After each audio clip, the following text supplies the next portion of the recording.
So home visitor in Serbia would first meet the family during the transition to parenthood, and they will provide each family with a single or more home visits during the final trimester of the pregnancy. And at that time, home visits focus on emotional bonding with the child, with the baby, and preparing for the skills such as observing child's behavior, accepting of the child, or parenting. Goals. So these are the goals that were added to their usual work when they visit families who were expecting the baby.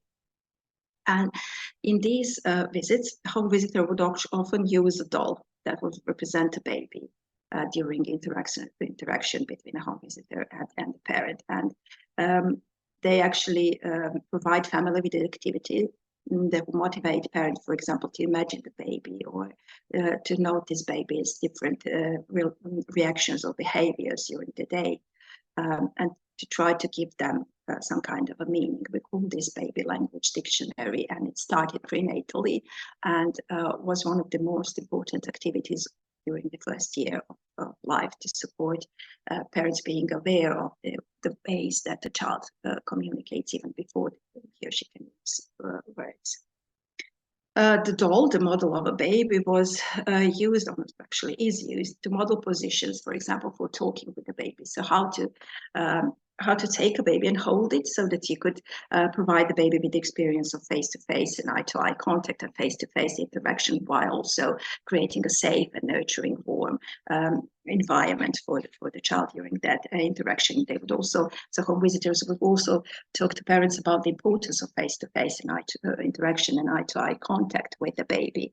And what was more important is that enabling parents to try out these positions actually help them to notice when and how the baby may actually communicate some of her needs, or such as hunger or fullness or tiredness or interest for something. So how the baby actually turns their eyes or communicate with facial expressions or body movement and things like that.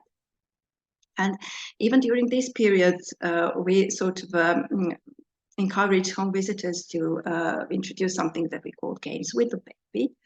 And they were encouraged, for example, to dance or to listen to music, to take a walk or talk or sing to the baby, even though it's still inside the belly. And then to pay attention, to observe how the child responds and try to align their behavior with child's actions.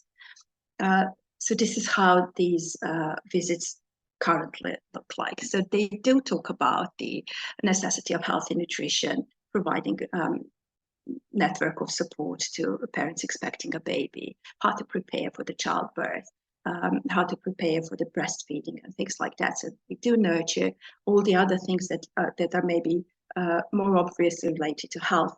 But we also introduced those topics that would, first of all, prepare parents to be keen observers of child's behavior, and to build up the foundations of responsiveness even at this period of time.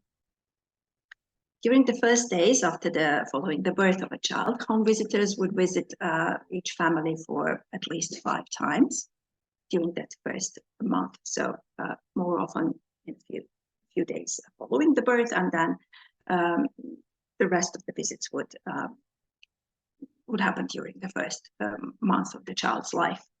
Of course, families' priorities at that time include caring for the mothers and babies' recovery, establishing feeding and daily care routines.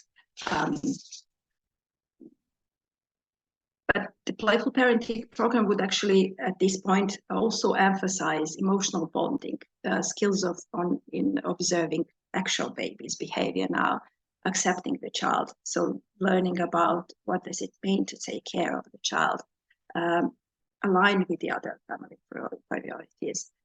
So what we actually wanted is for them to provide care for the health, nutrition, well-being of both mother and the child, and father, of course. But we also wanted them to think about the way how to use family routines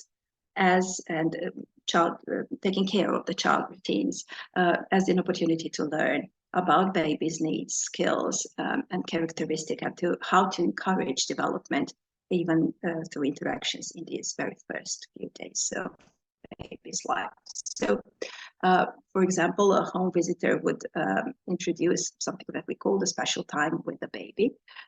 This is a time that's dedicated only to observing the baby and tracking the baby's behavior. During the home visit, for example, they would model the skill of talking to baby, supporting serve and return interactions, supporting parents to observe how the baby communicates and how to take turns, even if this very, very young age. They would also, or some parents stated that they have almost started to talk to a newborn. There are not a lot of topics that would interest a child at that age.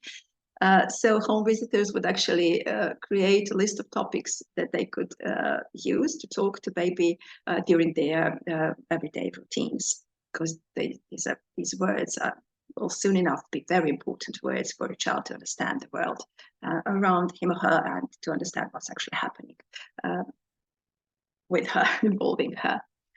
Responsiveness, for example, was also nurtured through responsive feeding interactions.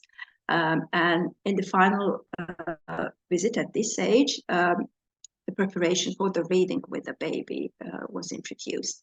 So home visitors would encourage parents to join, to share the focus and talk to a baby, about simple pictures, simple drawings, just to not only to talk to a baby, but to share focus together on something other than their own face-to-face interaction. And finally, between the third month of baby's life and the first year, our home visitors also have a few visits to family. These visits would happen twice or more times. And during this period, families would have established routines and relationship with the child. The basics of attachments were already formed. They are able to closely follow the intense development of different aspects of child's skills.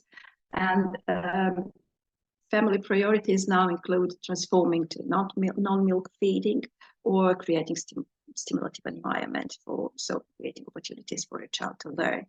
And therefore, home visitor would continue to support special time with the baby, so that the parent would actually be even more aware of skills the child possesses at this point and the ways the child is communicating now, how here the baby is actually trying to form some words, how to use gestures to communicate the interests and needs and different kinds of curiosities about the world that their experiences in much different way in this period.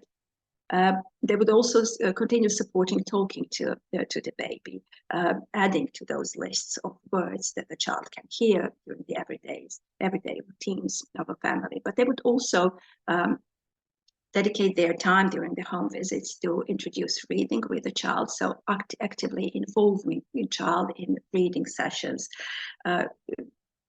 sharing focus on different pictures or illustrations and talking about what's actually happening, asking a child to be actively involved in pointing or imitating or learning about things just by hearing words and looking at the picture. By the end of this period, for example, a home visitor would actually introduce playing with the characters or talking about the characters from the stories during the other playful, hopefully playful, but routines within the everyday family life. And finally, this would be the period when they would actually introduce full playful interaction between the parent and the child. These contents of the visit are very important. The home visiting nurse would actually sit on the floor with the family and explore the time they have to play with the child, the importance of play, what the child actually wants to play with, how to observe the child's behavior and recognize curiosity.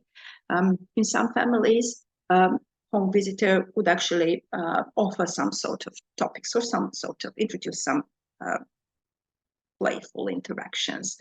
But in others, they would actually be able to support a parent to observe and react to child's cues, so to child's facial expression or gestures or words, and to create playful interaction from that reaction. So as families are different in their playful parenting skills by that moment, so would be the way that home visitor actually works with that family. So all the interventions nurturing responsiveness, first of all, bonding, then being able to recognize your child's interest and your child's needs, so learning about development, responsiveness, and then playfulness. All the interventions would happen during the visit.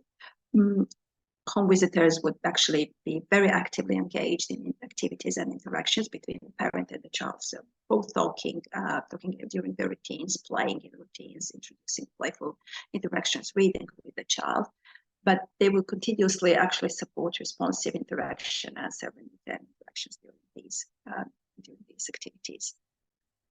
Additional visits are possible to happen here in our health system, and they would enable more intensive support and connecting families to other community resources if needed.